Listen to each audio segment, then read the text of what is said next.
Je vais vous faire une rapide présentation de l'application Finta Tennis. Avant de commencer toute analyse, il faut éditer le profil. Dans la section profil, les seules obligations sont le nom du joueur, le genre, la main dominante et le type de revers. En complément, on peut ajouter l'année de naissance, la taille. Pour donner plus de contexte et de connaissances, on peut ajouter plus d'informations sur le style de jeu. Ouais, le style de jeu, les années de pratique, la surface préférée et le type de jeu, simple, doux, les deux. Et ajouter plus d'informations sur les objectifs, si on est plus orienté vers la compétition, plus sur l'aspect ludique, plus sur l'aspect santé. On peut ajouter quelques informations sur la santé, s'il y a quelques pépins, quelques blessures, et ajouter des notes en plus si besoin est. Ensuite, passons à la section coach. On peut ajouter un coach qui est déjà référencé sur Finta Tennis. En faisant ça, à chaque fois que le coach va créer une analyse sur le joueur donné, et ben le joueur donné sur son compte, il va pouvoir récupérer ses analyses. Et, ça évite que le joueur ben, doit encore ajouter ses analyses en doublon. Non, là, le coach fait l'analyse du joueur et ça pousse directement sur le compte du joueur. On peut tester, on envoie une invitation. Ok, on a une notification d'attente. Ajouter des nouvelles vidéos pour les analyser. Juste avant ça, les 3 vidéos de service, deux vidéos que j'ai déjà analysées et une que j'ai pas encore analysée. En cliquant sur analyse, on procède à l'analyse de toutes les phases et au calcul de tous les angles par phase. On va laisser procéder.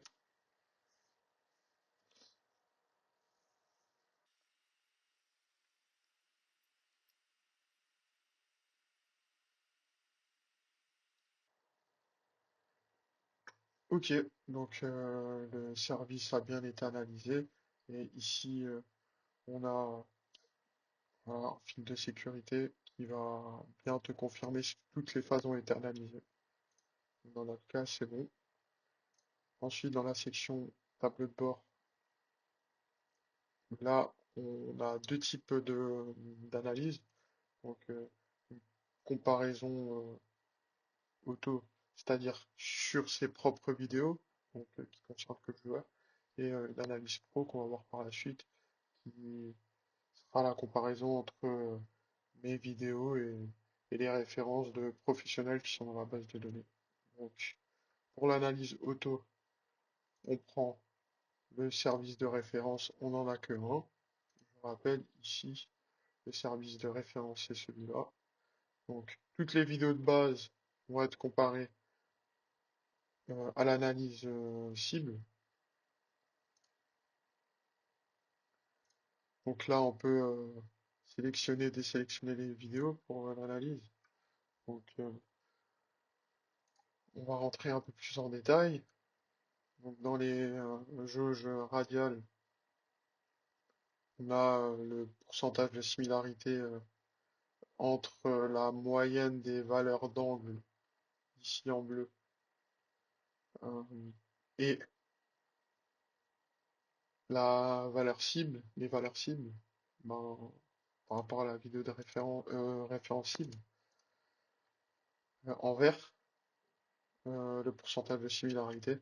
Donc, là, on a les 5 phases du service et on peut voir un peu les écarts qu'il y a entre la cible et la moyenne des vidéos de base pour chaque phase. Là, il y a une colorisation conditionnelle.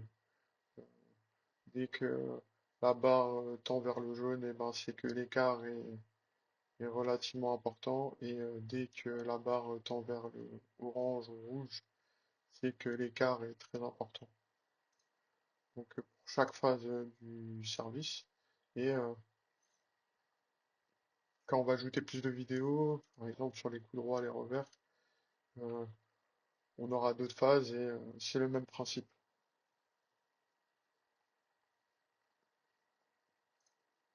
On peut faire une analyse professionnelle.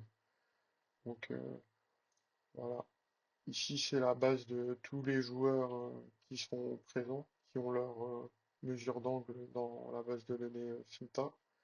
Et voilà, c'est un aspect ludique. On va pouvoir se comparer aux professionnels, comme ce qu'on peut voir dans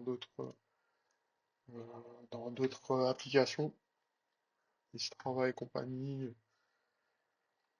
Et là, on va pouvoir voir bah, les écarts qu'il y a. Bon, là, forcément, il y en a beaucoup plus. Mais ouais, toujours intéressant. Le même principe, donc en vert, c'est la référence du professionnel et la jauge colorée, c'est la moyenne des vidéos de base sélectionnées de l'utilisateur. Ensuite, là, dans la section de correspondance au profil professionnel, on va choisir ben, les vidéos qu'on a déjà faites et procéder à une analyse pour voir ben, les profils professionnels qui me ressemblent le plus. On procède à l'analyse et là, voilà, on voit les trois joueurs qui sortent ici. Et, voilà, fonctionnalité simple, mais toujours dans le côté ludique. Dans la section Insight, là, on va se concentrer uniquement sur les joueurs professionnels. C'est vraiment un plus pour se familiariser avec les mesures d'angle. Et, mais bon, je vais expliquer un petit peu plus.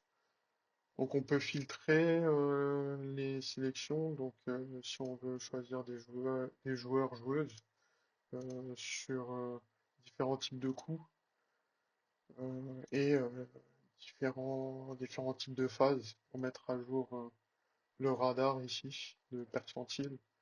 Et on peut choisir au hasard plusieurs joueurs.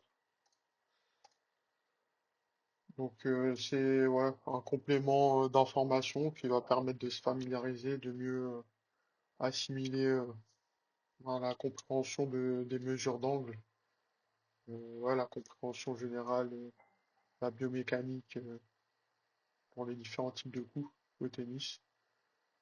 Et là, on parle de percentile, c'est-à-dire que on va créer une forme de classement sur tous les joueurs professionnels de la base et, euh, et on va déterminer un score percentile. Donc ça se rapproche de 100, plus le joueur est en haut de ce classement pour ce type de coup, pour la phase sélectionnée. Et, euh, et donc voilà. Et là, on a un graphique en ligne de la progression des angles. Donc voilà. Pour la flexion du genou avant, on peut apercevoir ben, comment ça réagit au fur et à mesure de l'évolution des phases. Et une petite explication sur le graphique radar, analyse des percentiles.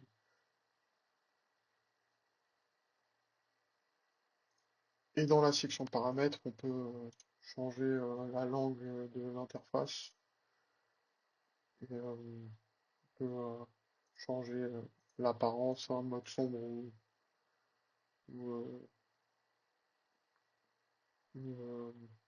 clair, mettre à jour l'email et changer le mot de passe. Et dernière section, la plus utile, c'est un assistant qui va te permettre de guider si jamais il y a des interrogations sur comment fonctionnent les détections de phase, toute autre question relative à l'interface. On peut tester ça.